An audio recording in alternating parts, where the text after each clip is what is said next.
Welcome to NTD News. I'm Jasmina Davis. Here are today's top stories. President Trump announced plans to help America's residents and workers in nursing homes. He talked about sending new testing kits, funding, and new infection control training. Republican senators and White House negotiators say they've agreed on key parts of a virus relief package. One senator said Republicans are now considering a short-term extension on unemployment benefits. The FBI have charged and are investigating a Chinese researcher in California. She is reportedly hiding out at a Chinese consulate. The investigation revealed that she secretly works for the Chinese military. A Republican senator wants to ban federal money from being used to buy products and services tied to the Chinese Communist Party. Others want to take it a step further. New York City Hall is now being cleaned up after a month-long protest took control of the City Hall Park. Protesters who are now gone camped out and refused to let police enter the area. The UK reveals a start date to give Hong Kongers a path to British citizenship. Around 3 million are eligible.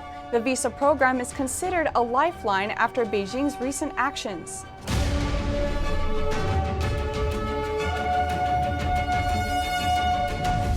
President Trump announced extra measures and funding for nursing homes dealing with new outbreaks of the virus. He said the national strategy is to protect the vulnerable while enabling healthy Americans to get back to school and work.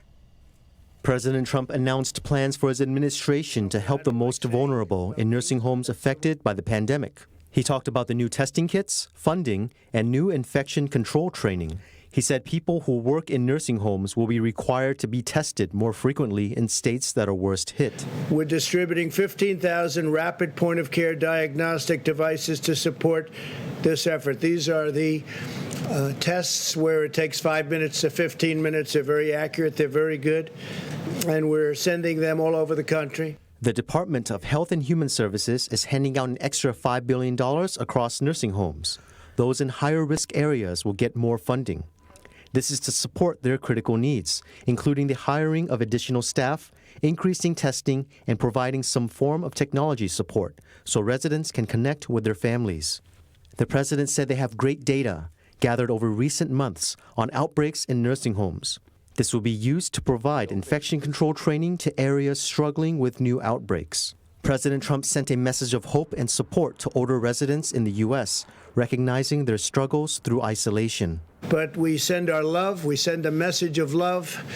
Very important. We're with you all the way. He said the strategy is to shelter highest-risk Americans while allowing younger and healthier citizens to return to work or school, all while being careful and very vigilant. He had advice for young people, too, to avoid packed bars and crowded gatherings. He noted that cases started to rise among young Americans shortly after demonstrations began in several cities, as well as around national holidays like Memorial Day. And the demonstrations were causing other problems in mainly Democrat-led cities. The cities, unfortunately, that are in trouble are all run by Democrats. You have radical left Democrats running cities like Chicago and so many others that we just had a news conference, and unfortunately, that's the way it is.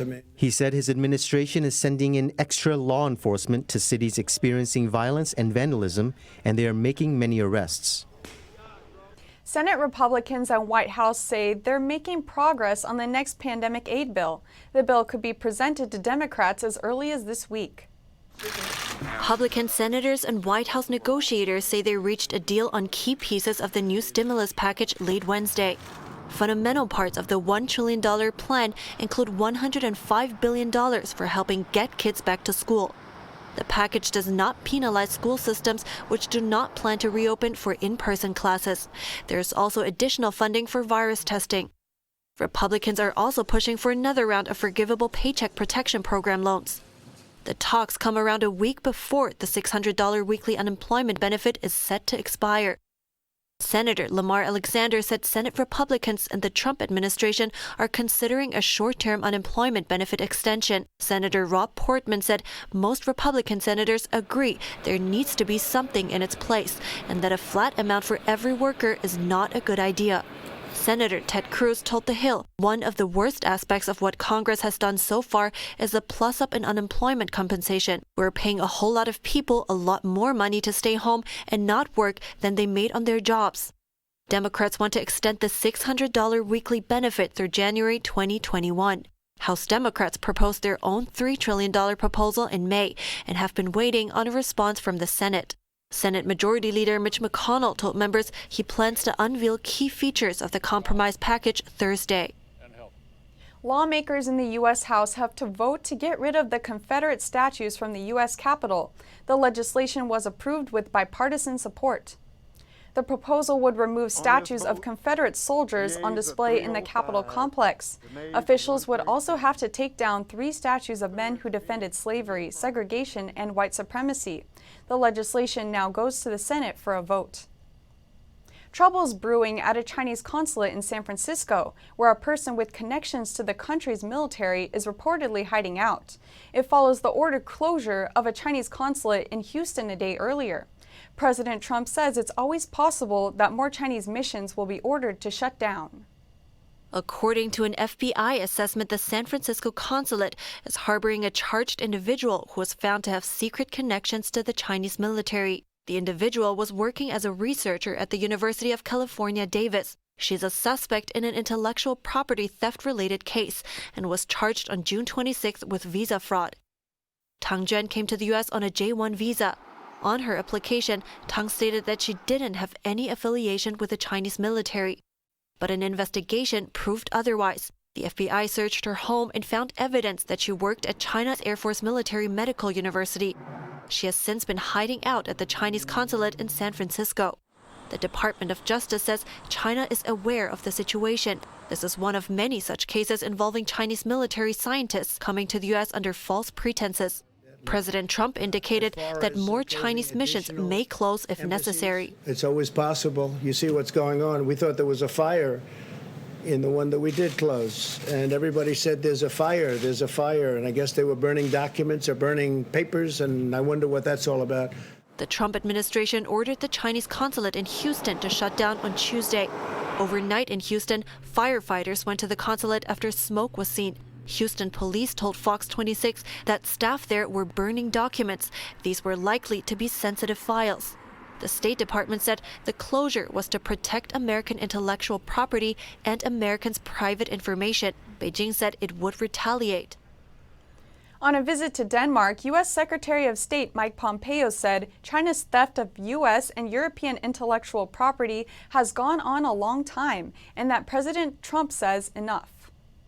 U.S. Secretary of State Mike Pompeo says the Trump administration is taking action to stop long-running intellectual property theft by the Chinese Communist Party, which he says has cost Europeans and Americans hundreds of thousands of jobs. President Trump has said enough. We're not going to allow this to continue to happen. You've seen the remarks that National Security Advisor O'Brien gave, that FBI Director Wray gave, and that Attorney General Barr has given.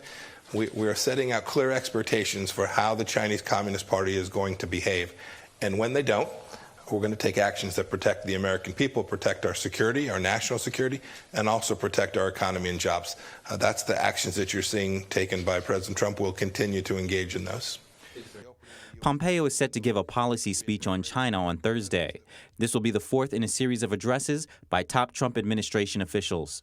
He told the Washington Times in an interview that it's going to be a series of remarks aimed at making sure the American people understand the ongoing serious threat posed by the Chinese Communist Party. An Arizona senator is looking to ban federal funds from being used to buy products from companies backed by the Chinese regime. NTD's Miguel Moreno has more on that proposal and others from senators who want the U.S. to be less dependent on communist China. Republican Arizona Senator Martha McSally introduced 2 bills that would ban federal funds from being used to buy Chinese Communist Party-type products like subway trains. An increasing concern in Washington is U.S. infrastructure built with Chinese technology that puts national security at risk. Under China's law, Chinese companies must hand over collected data, regardless of where it's collected, to the regime if it asks for it. McSally expressed concerns during a committee hearing over how lenient the U.S. can be about trading with China. We have China bidding for public transportation bids in major American cities. We have China supplying drones to local law enforcement and other entanglements on the stock market with double standards and not having the same kind of oversight. But senators are looking to take things a step further. Republican Senator Tom Cotton is also considering the idea of banning certain Chinese companies like Huawei, China Mobile, and others from operating in the U.S. President Trump's former deputy assistant for national security says this absolutely should happen. Absolutely. These are companies that are state-owned enterprises. They are fronts for the Chinese military. Not only should we bar them from operating in the United States, lobbyists who represent them in Washington should have to explain that. Democratic Senator Menendez says he's opposed to the idea of any further trade deals with China and instead wants the U.S. to invest in its own infrastructure to better compete with China. Miguel Moreno, NTD News. Coming up, Houston Airport has put new measures in place in order to slow the spread. It says they've adapted every step of air travel to make it a touch-free journey. And a family wants to honor the memory of their 4-year-old by educating parents on the dangers of young children drowning. That and more after the break.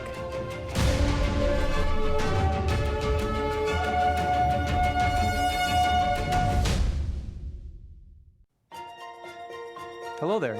Doesn't it feel like we're moving further away from the very values that our republic was built upon? And the media in our country have just been adding fuel to the flame, which is why you need to try The Epoch Times. It's pure, honest journalism that's restoring traditional values and reports the news with no spin, no hidden agendas, and no false narratives. So if you want to know the truth about the FISA abuse that took place during the 2016 election, or how socialist and communist ideologies have been infiltrating our society, or how the Chinese Communist Party's cover-up led to this global pandemic, and so much more, then you need to try The Epoch Times. And for a limited time, you can try the paper yourself for a full month for just a single $1, and we'll send you a very special gift. A 58-page magazine that investigates the truth behind the Chinese Communist Party's cover-up of the virus. So go to readepoch.com, try The Epoch Times, get your free gift, and stay truly informed.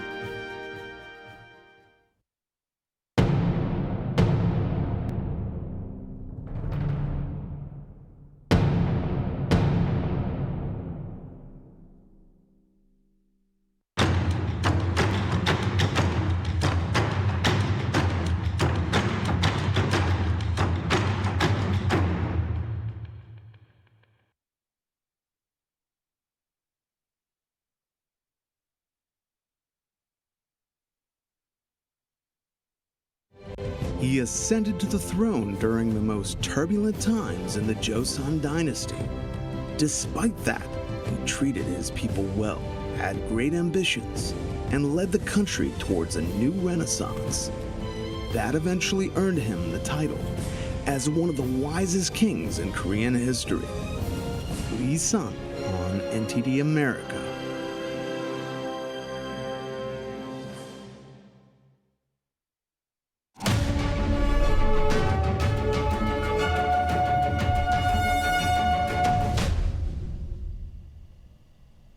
The NYPD cleared out protesters who were camping outside of City Hall. The police commissioner said there were about 40 or 50 people on site when they moved in to clear it out. Arrests were made, but there were no injuries and almost no violence. NTD's Melina Weiskup has the story. The aftermath of several hundred shielded police officers moving in to recover City Hall Park at around 3:40 a.m. I think that should have never happened. I'm just glad they're going, and they're cleaning up. The police commissioner said they gave protesters a warning beforehand. If you leave voluntarily, no charge. And that a number of people did leave after the warning, but others weren't as willing. At least 7 were arrested during the process. 1 for throwing a brick at an officer. The other 6 arrested for absent warrants. The NYPD and mayor have been planning the breakup for weeks, but said they held off taking action to allow people to exercise their rights. People have the right to protest. But the Occupy City Hall makes New Yorkers feel uneasy about the fact that this could be allowed to happen in their home city. When I know that my fellow New Yorkers, and God knows who else is here, can come and just take over a park. It makes me feel very uncomfortable because I live in the Bronx, and right now where we live, shootings are up. Not to mention the inconvenience it cost him, since he couldn't access the elevator at all during the protest and still can't now as they clean up. It was an inconvenience. The elderly, the people who use wheelchairs, they couldn't use the elevator to get outside. The cleanup is expected to take several weeks, and the area will be locked down completely until it's clean. Reporting from New York, Melina Weisskopf, NTD News. This cleanup in New York comes after President Trump repeatedly said he intends to send federal officers to restore order in cities that are out of control. But New York City Mayor Bill de Blasio said he won't allow federal officers to come into the city. With the number of virus cases on the rise in Texas, Houston Airport has put new measures in place in order to try to slow the spread. George Bush International Airport in Houston, Texas, has put new measures in place. They range from touch-free bag tag printing to biometric boarding. It allows passengers to travel from curb to aircraft while touching as few surfaces as possible. As soon as you arrive at the airport, you're going to see signage on the curb, you're going to see signage on our digital monitors, on our PA system, audio messages, reminding our travelers of good hygiene practices during their stay at the airport. The airport information officer added that they're trying to adapt every step of an air travel journey. Passengers are encouraged to check in and print baggage tags using their smartphones. Check-in desk agents sit behind plastic screens with stickers, reminding passengers to stay 6 feet apart. The airport has also set up tables at the entrance of every terminal where they hand out face masks free of charge. We believe that the mask is probably the one thing that we can do to help not spread the COVID-19 virus. Texas became a hotspot for the virus. Total deaths have risen to over 4,500, and the number of confirmed cases stands at over 360,000. Tropical Depression 7 has strengthened into Tropical Storm Gonzalo. The storm was around 1,250 miles east of the southern Windward Islands on Wednesday morning, packing winds of 45 miles per hour and moving to the west-northwest at 12 miles per hour. This is the earliest that a storm has received a name starting with the letter G since the United States began using a name-based storm system in 1953. On average, the seventh named storm in a season is on September 16th. It's still a little too early to tell exactly what it will do after it moves into the Caribbean. It's a leading cause of injury-related death for children. Drowning is often quick and silent, but it doesn't have to happen. One Atlanta family is starting to share their story of their loss in hopes that it will save others. Elliott was really unlike any child, just full of life, great personality, unbelievably confident.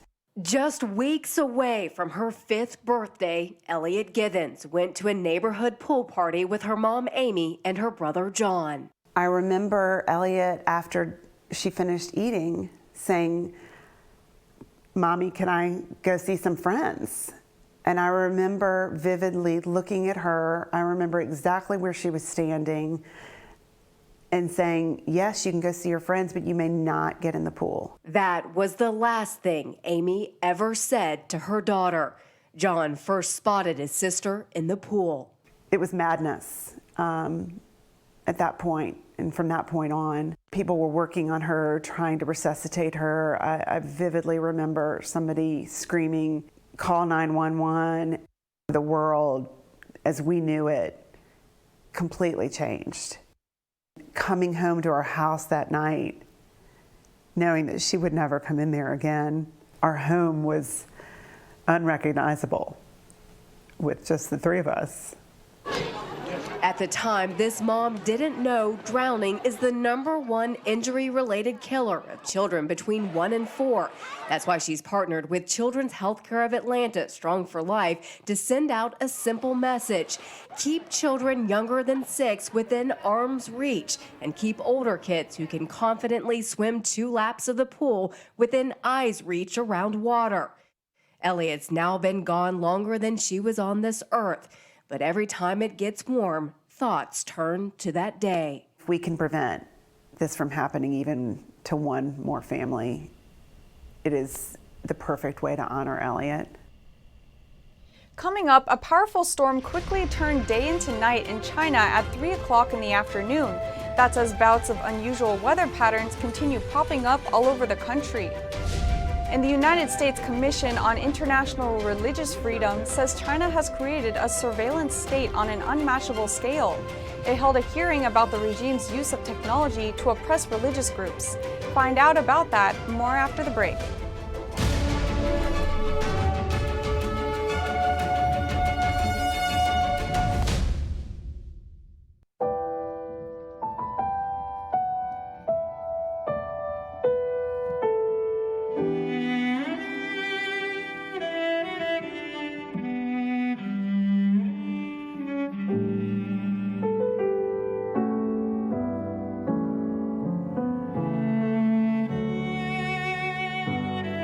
大提琴不仅仅是一件乐器，它是有生命、有感情的，需要我们精心的照顾。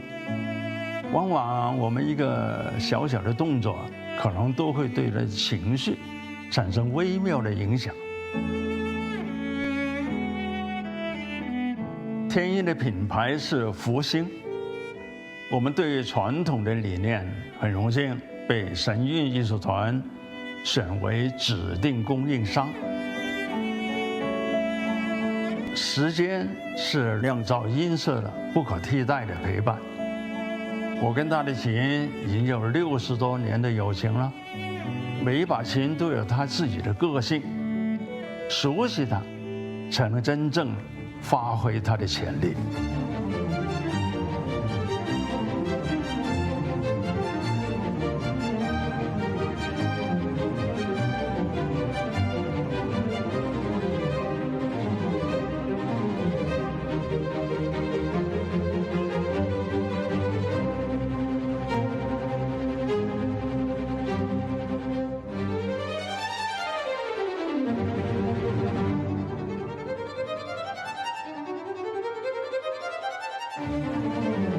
所以，我希望给你的每一把琴，都是首先我所信任的。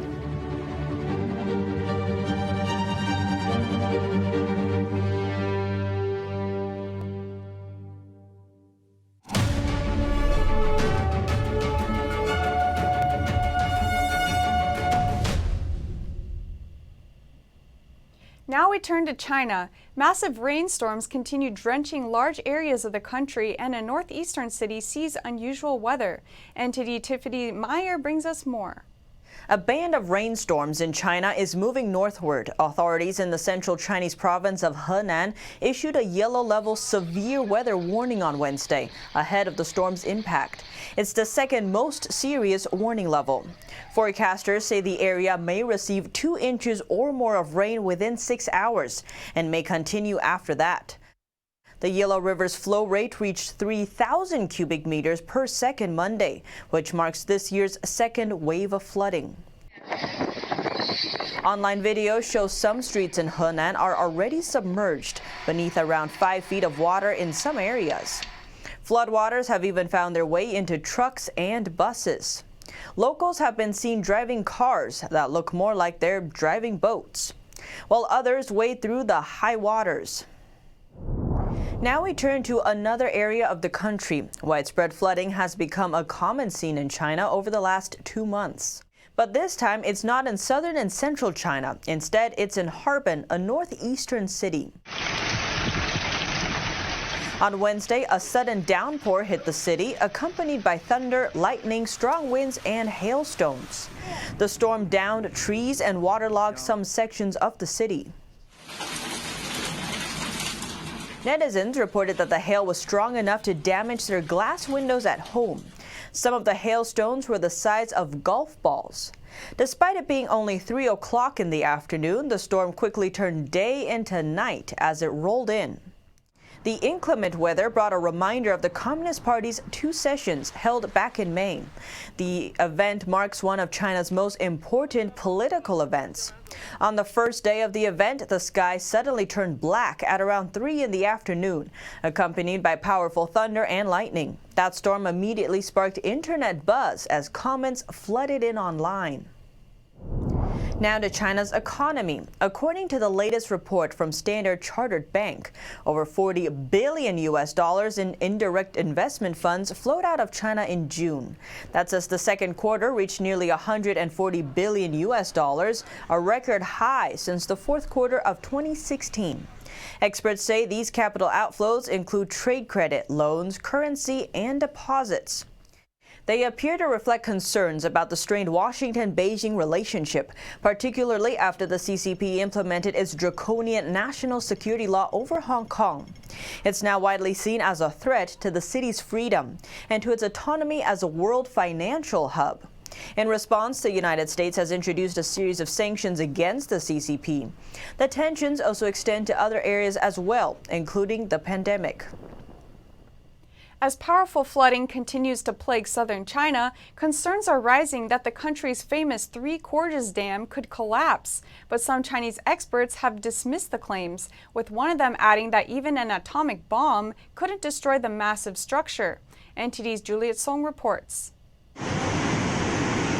Concerns are rising over whether the Three Gorges Dam could collapse amid China's massive flooding, but Chinese experts are quick to refute.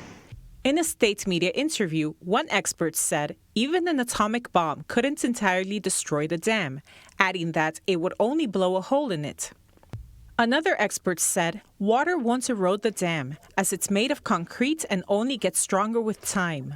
But one of the most prominent experts on the dam says otherwise.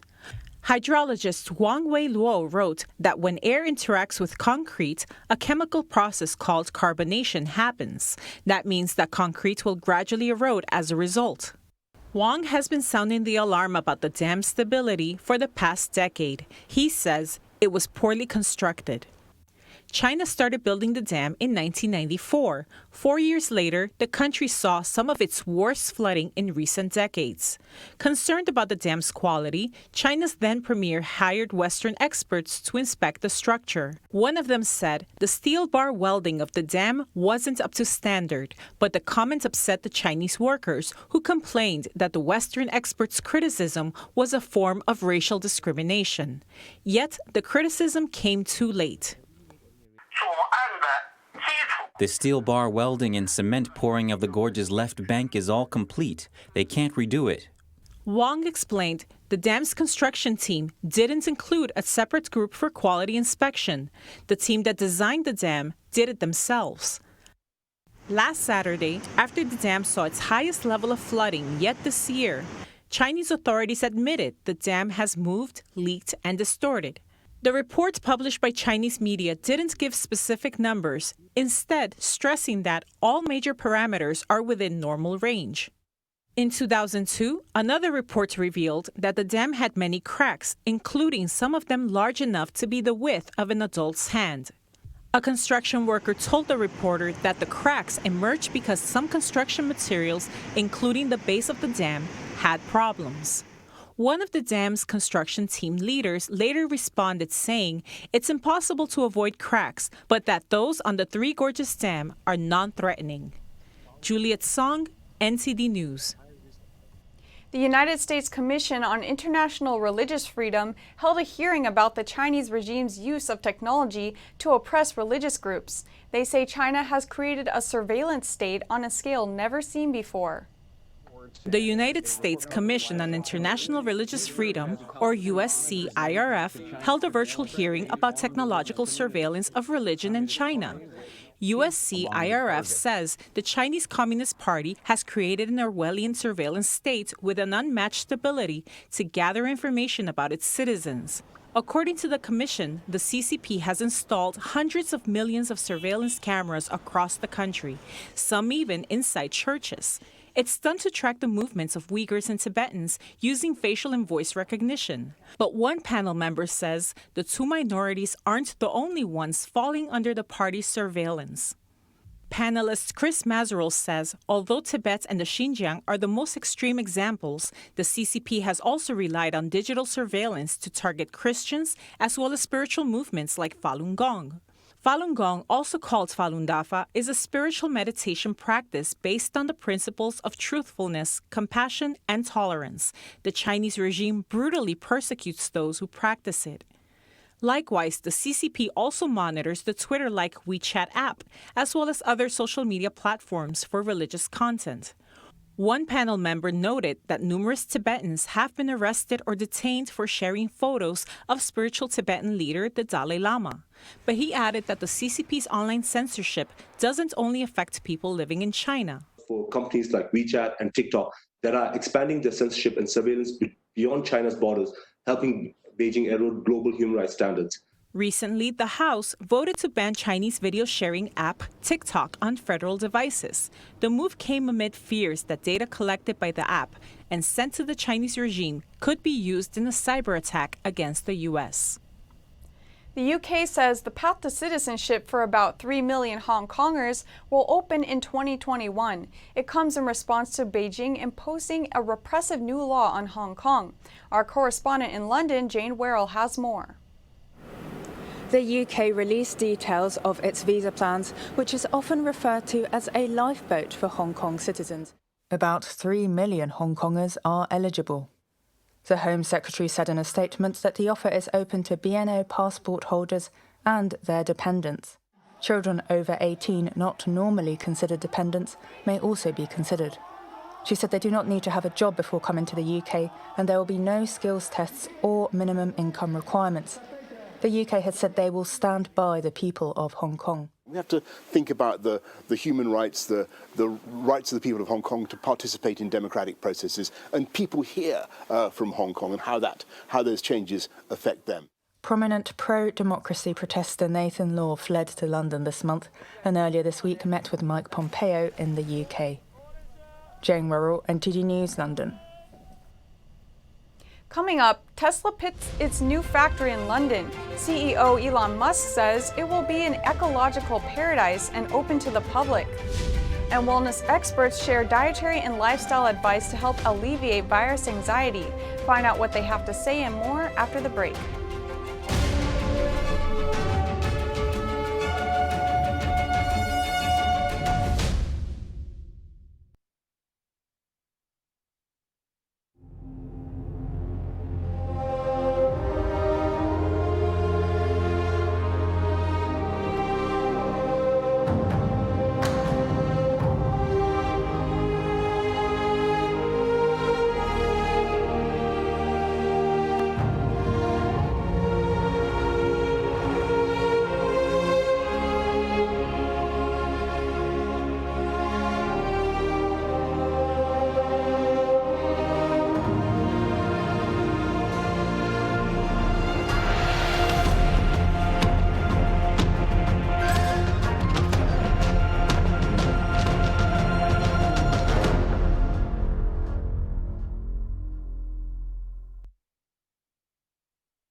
Viewers have described China Uncensored like The Daily Show, but about China. In China, something can be illegal, but still in common practice. For example, bribery, or intellectual property theft, or Uber. But at the beginning, I was super excited when I got 500 views, and now the show's grown to about 500,000 subscribers on YouTube. One episode reached 7.9 million people and counting. I'm a little freaked out that many people have seen my face. Hey, have you heard of China Uncensored? It's starring me. It's more and more obvious that China is having a major influence on the U.S. Hey, have you heard of China Uncensored? 中国揭秘. In 5 years, I see China Uncensored as the only show on TV or the internet. It will be the sole source of edutainment worldwide. Have you heard of China Uncensored? Yeah, I have. You actually have? He's heard of China Uncensored. I love China Uncensored.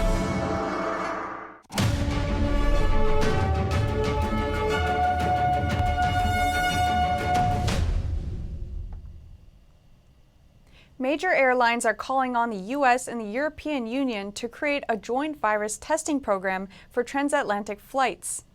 The heads of United, Lufthansa, American Airlines, and International Airlines Group, parent of British Airways, say the move could help protect health, build confidence, and restore travel between the U.S. and Europe. Most Europeans are currently banned from travel to the U.S. and vice versa. International capacity is down 70% from January, according to global travel data provider OAG. The competition for the next Tesla factory is over.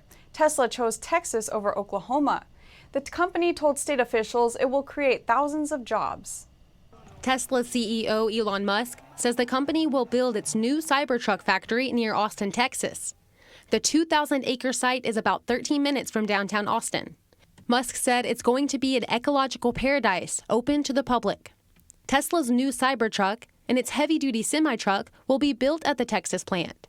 The Model 3 and Model Y cars for eastern North America will also be built there. Tesla told Texas officials the plant would create at least 5,000 jobs. Musk and Tesla would consider site runner-up Tulsa, Oklahoma for future production. And Tesla posted a profit for a fourth straight quarter.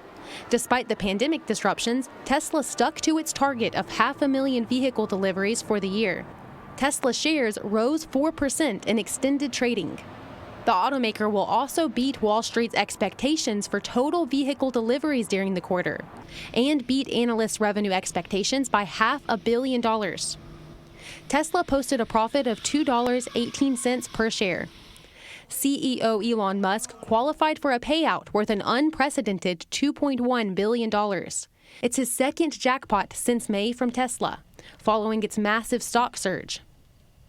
Qantas Airways' last Boeing 747 jet drew a kangaroo, just like the company's logo, in the sky off the Australian coast. It made its final flight to retirement in the Mojave Desert, ending the model's almost half a century of service with the carrier. The final Boeing 747 flight took off from Sydney at 2 p.m. local and touched down at LAX airport at 1:23 p.m. local. Owen Zup, one of the 6 pilots on board the final flight, brought forward by several months because of the pandemic, said he would reflect once the team had delivered the plane safely to the United States. Once that's done, I think it will be a memory that we can look back on with a degree of pride. It's played such a significant role, not just in Qantas' history, but aviation. Qantas chief executive Alan Joyce said the model had helped make international travel more affordable for Australians. With overcoming the tyranny of distance, with giving people the ability to see family and friends again, with giving people the ability to see the world again. Qantas 747s carried more than 250 million people in almost a half-century of service, including every Australian Olympic team since 1984. Qantas was once the world's only airline with an all 747 fleet. Qantas posted an animation of the flight path to Twitter and said the journey had a special display en route to the U.S. The jumbo jet will fly from LAX to Mojave, California on Friday, where it will be put into storage. The impacts and anxiety of staying at home can be huge. Now we hear from a health and wellness expert and a psychologist who says there are ways to manage. Health and wellness expert Robin Youkilis and clinical psychologist Dr. Kevin Gilliland say moderation in eating, managing stressful thoughts, and maintaining relationships are some of the practices that can alleviate anxiety during the pandemic. Youkilis turned to food, especially cookies, for comfort in the pandemic. For those concerned with weight gain, Youkilis suggests a balanced diet filled with nutrient-dense foods, such as leafy greens, protein, and healthy fats. I can't even put the cookies down right now. So I'm not about to be giving advice that I'm not following myself. But what I can tell you is, like most things in life, can you focus on the good? Can you focus on what you're eating most of the time? Dr. Kevin Gilliland, a clinical psychologist and mental health expert, also shared tips on how to stay sane while working from home. He emphasized activities like calling friends and taking walks. He also stressed the importance of keeping at-home spaces distinct and separate for different kinds of activities. Your whole house shouldn't be a school or work. Anchor it to a particular place. That way other people know, hey, when mom or dad are over there, they're working. Or young adult, they're working at school or they're in class. And those things help us avoid a lot of misunderstandings.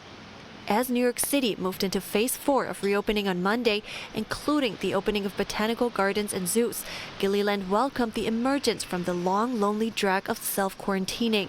He says one of the worst psychological symptoms is isolation, but adds that connecting people while still being mindful of the virus is essential. Up next, EU leaders finally agreed on a recovery deal this week after nearly 5 days of negotiations. But 2 days later, the European Parliament wants to make changes. And the Spanish Red Cross converts a hotel into a hospital at a virus hotspot as Spain tries to contain a surge of virus cases. That and more after the break.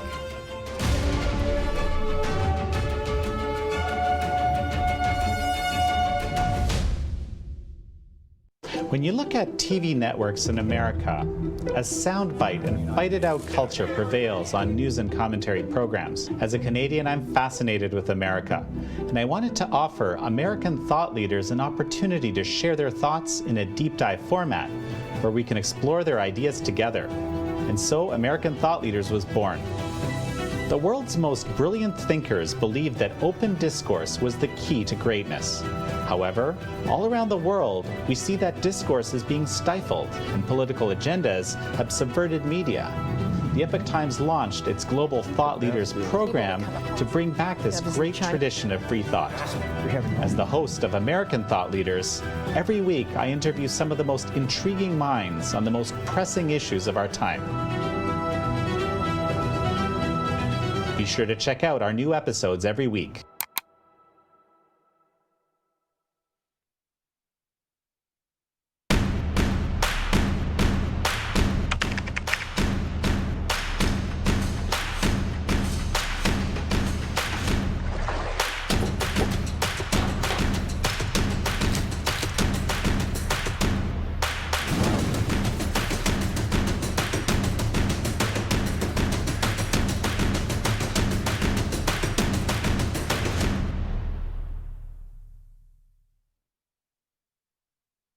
%90 of news outlets in the United States are controlled by 6 corporations. They're not out to tell you the truth of what's happening. They're out to tell you the picture of the world that they represent. The mission of the Epoch Times is to chase the truth, to ground all statements in facts, and prevent people from being misled. This is a battle between truth and deceit. Subscribe today and join the Americans who are seeking truth and tradition. We'd love to have you on board.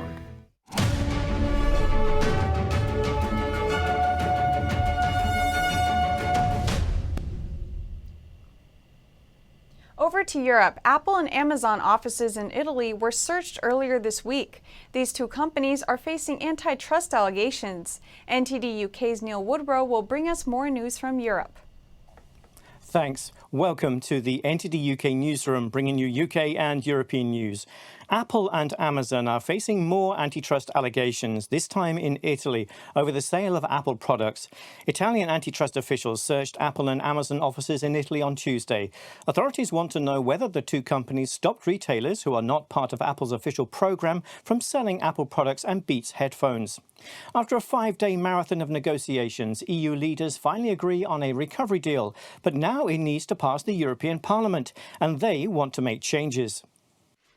European Parliament President David Sassoli says the agreement reached by European Union leaders will not be rubber-stamped without improvements. We want to improve it above all by trying to give answers to some of the cuts that we've deemed unjustified.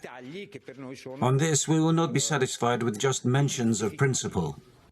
Notable cuts in the EU deal include climate-friendly funds and the student exchange programme Erasmus. Leaders also delayed withholding funds to countries like Hungary and Poland, who don't uphold media freedoms and human rights, something the European Parliament thinks is unacceptable. On this, we will not be satisfied with just mentions of principle. Under EU rules, the Parliament must approve the package, but it's not clear how the Assembly could reopen the deal without risking its collapse. Moving on, German prosecutors are searching offices at Fiat Chrysler and CNH Industrial as part of an international fraud investigation over emissions. Potentially illegal emissions software was found in engines used by Fiat, Alfa Romeo and Jeep vehicles and in CNH Industrial's Iveco trucks. The software helps vehicles mask pollution levels to pass emissions tests. Both companies are controlled by Exor, owned by Italy's Agnelli family. The investigation focuses on 9 individuals in Italy family and their activities from 2014 to 2019. The allegations are similar to the Volkswagen scandal that cost the company $33.3 billion in penalties. Hong Kong students in the UK, once very vocal, are now staying silent during political discussions about China. The recent CCP-imposed Hong Kong national security law has imposed a level of self-censorship on Hong Kong students studying in England. Speaking anonymously to The Times, students at 5 UK universities said they didn't feel safe anymore openly sharing their opinions. One Warwick student said, "The new law strips us of all sense of security to speak without fear of being arrested or abused, and have the personal safety of our friends and family compromised." The students say now they will rely on Westerners to take the lead in pro-freedom protest or activism. And France's foreign minister is condemning the treatment of Uyghur Muslims in China, urging Beijing to allow independent observers into Xinjiang. The French government is raising concerns about human rights violations of Uyghur Muslims and demanding the closure of internment camps where up to 1 million people are believed to be held. All of those practices are unacceptable because they run contrary to universal human rights principles enshrined in the most important conventions. He said France is carefully monitoring the situation and asks China to allow independent international observers. And that they also allow the UN High Commissioner for Human Rights to visit the Xinjiang region freely.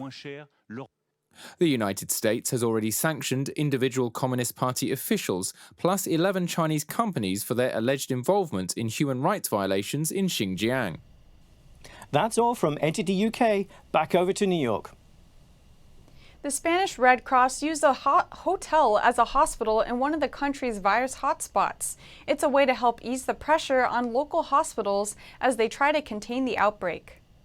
In the middle of summer, it should be full of tourists unpacking their bags, but the Spanish Red Cross was unpacking boxes of PPE on Wednesday, as it set up a hospital in a hotel in the city of Lleida, one of Catalonia's coronavirus hotspots.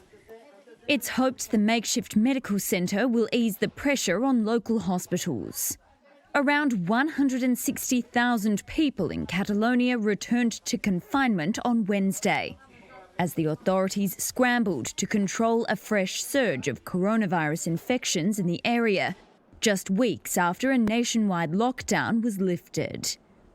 A judge finally approved the regional government's stay-at-home order for Lleida residents and 6 nearby towns on Tuesday night, after several days of legal wrangling and political tensions over the issue. Under the new rules, people may only leave their homes for essential activities like working or buying supplies, while hotels, restaurants and bars will close except for food pickup or delivery. Following Catalonia's lead, a number of regions across Spain introduced compulsory mask use at all times, regardless of whether social distancing can be guaranteed. In the southern Andalusia region, the restriction even applies to beachgoers. Police in Chile are training 3 golden retrievers and 1 Labrador to detect those with the virus. A dog's nose is about 50 times more sensitive than a human's. These dogs have already been working for years in detecting explosives. They only need to learn a new smell. Germany, Finland, France, and England all have dogs that can detect people with the virus, even when asymptomatic. The virus itself does not have a smell, but the infection generates a certain type of sweat the dogs can detect. Chilean police hope to have these 4 dogs ready to start patrols in mid-September. Coming up, Major League Baseball begins its season with a game between the Yankees and Nationals. Find out what the league's doing differently. That and more after the break.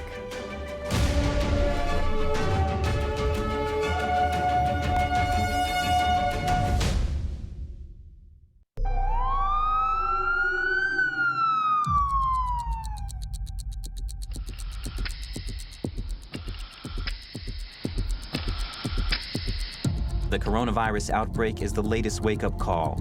U.S. Senator Ben Sasse put it plainly, the Chinese Communist Party has lied, is lying, and will continue to lie about coronavirus to protect the regime.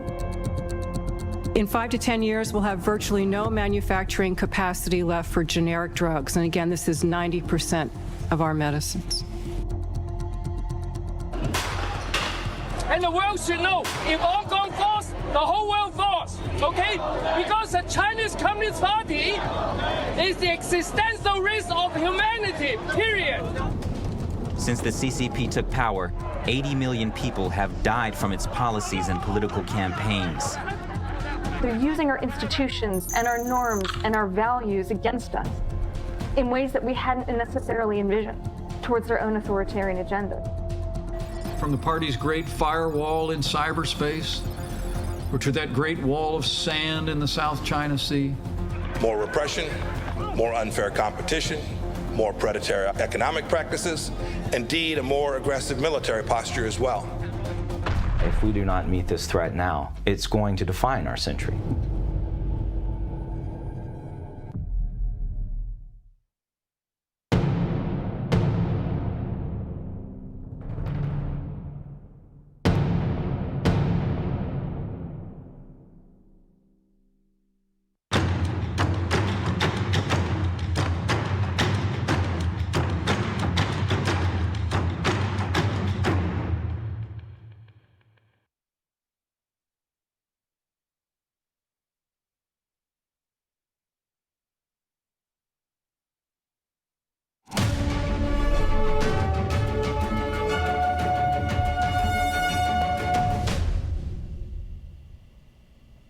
Tonight, Major League Baseball becomes the first of the big three American pro sports leagues to start play since the CCP virus outbreak halted the 2020 season. MLB begins a short schedule under tightly controlled and highly unusual circumstances for players, coaches, umpires, and fans. Nearly 4 months behind schedule, Major League Baseball is set to begin the 2020 regular season. Leading off, a marquee matchup here in Washington, the New York Yankees and defending World Series champion Nationals. This will be our first game since winning the World Series, and sort of the celebration and virtual fanfare around that, and I think it's going to make for a really special night. Without the hot dogs, the peanuts, the Cracker Jacks, and seventh-inning stretches, the season to be played without fans in the stands, just simulated crowd noise. For players, no high fives. For managers, no lineup card exchanges or arguing with umps. For all on and around the field, multiple COVID-19 tests per week. The adoption of the designated hitter in the National League and extra innings beginning with a runner on second among the changes to move game pace along. Still, the 60-game season was a risk some players weren't willing to take, despite MLB's extensive health and safety protocols. It's also a risk Canada wasn't willing to take.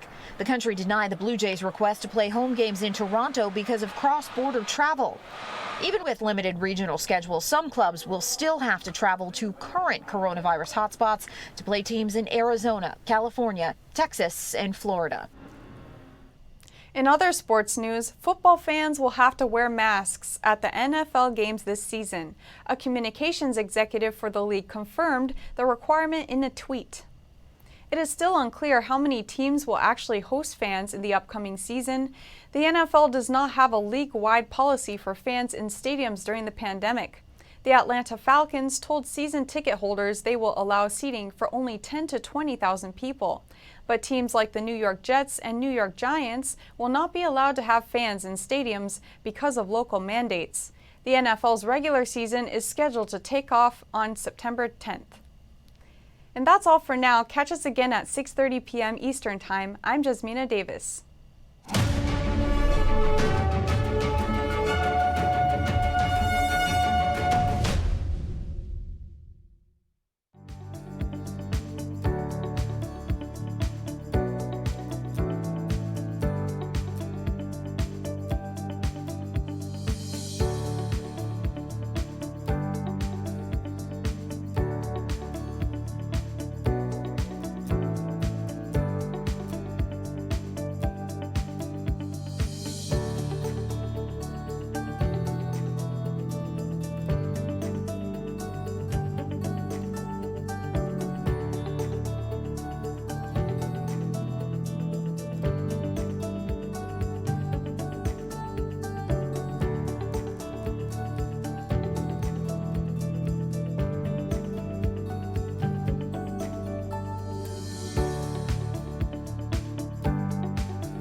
tens of thousands of Falun Gong practitioners from all over the country was sent to that sports stadium by bus and forced by the armed police to line up.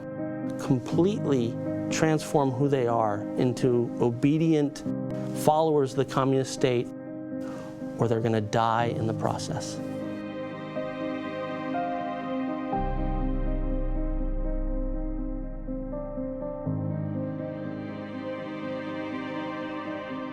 Massive flooding in China is raising concerns that the Three Gorges Dam could collapse. But one Chinese expert refuted the claims, saying the dam is sound enough to withstand an atomic bomb. The U.S. ordered the Chinese consulate to close in Houston, Texas, giving Chinese consulate staff 72 hours to get out of the country. The staff were seen burning documents in the yard at the back of the building. Pompeo said President Trump has said enough over China's intellectual property theft. The Secretary of State will give a China policy speech tomorrow, which he says will make sure Americans fully understand the threats of the CCP and explain the new policies. Capital outflows in China reached a 4-year high. Nearly $140 billion in indirect investment funds flowed out of China in the second quarter. And at 3 o'clock in the afternoon, a powerful storm quickly turned day into night. That's as unusual weather seems to be plaguing China. Tune in at 9:30 p.m. Eastern Time and tomorrow at 5:30 p.m. Eastern Time to watch the full China in Focus.